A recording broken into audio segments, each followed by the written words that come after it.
Women's premier league 2024లో Gujarat Giants వరుస పరాజయాలతో సతమతమవుతోంది. అయితే ఆ ఓటములకు బ్రేక్ ఇచ్చింది. WPLలో భాగంగా సోమవారం యూపీ వారియర్స్తో జరిగిన మ్యాచ్లో అద్భుత విజయం సొంతం చేసుకుంది. దీంతో టోర్నీలో రెండో గెలుపును సాధించింది.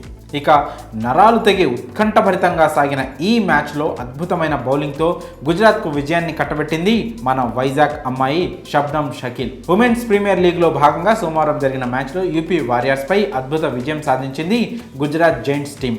చివరి ఓవర్ వరకు నరాలు తెగే ఉత్కంఠగా సాగిన పోరులో గుజరాత్ జట్టు 8 పరుగుల తేడాతో విజయం సాధించింది. ఈ మ్యాచ్లో తొలుత బ్యాటింగ్ చేసిన గుజరాత్ టీం నిర్ణీత 20 ఓవర్లలో 8 వికెట్ల నష్టానికి 152 పరుగులు చేసింది. జట్టులో కెప్టెన్ బెత్ మూనీ 52 బంతుల్లో 10 4లు ఓ 6తో 74 రన్స్ చేసి అజేయంగా నిలిచింది.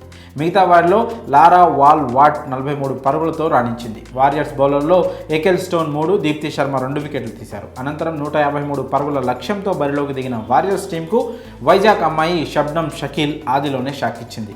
4 రన్స్కే 2 వికెట్లు కోల్పోయి ఓటమి వైపు సాగింది. కానీ అనూహ్యంగా చెలరేగిన ఆల్రౌండర్ దీప్తి శర్మ మెరుపు అర్ధ సెంచరీతో విజయంపై ఆశలు రేపింది. దీప్తి 60 బంతుల్లో 9 4లు 4 సిక్సర్లతో 88 పరుగులు చేసి అజేయంగా నిలిచింది. కానీ టీంకు మాత్రం విజయాన్ని అందించలేకపోయింది. వారియర్స్ విజయానికి చివరి ఓవర్లో 26 పరుగులు అవసరం కాగా దీప్తి 2 సిక్సర్ల సహా 17 పరుగులు చేసింది. దీంతో నిర్ణీత 20 ఓవర్లలో 5 వికెట్ల నష్టానికి 144 పరుగులకే పరిమితమైంది. అద్భుతమైన బౌలింగ్తో అదరగొట్టిన షబ్నమ్ 4 ఓవర్లలో కేవలం 11 పరుగులు మాత్రమే ఇచ్చి 3 వికెట్లను తీసుకుంది. మరి గుజరాత్ను గెలిపించిన వైజాగ్ అమ్మాయిపై మీ అభిప్రాయాలను కామెంట్స్ రూపంలో తెలియజేయండి.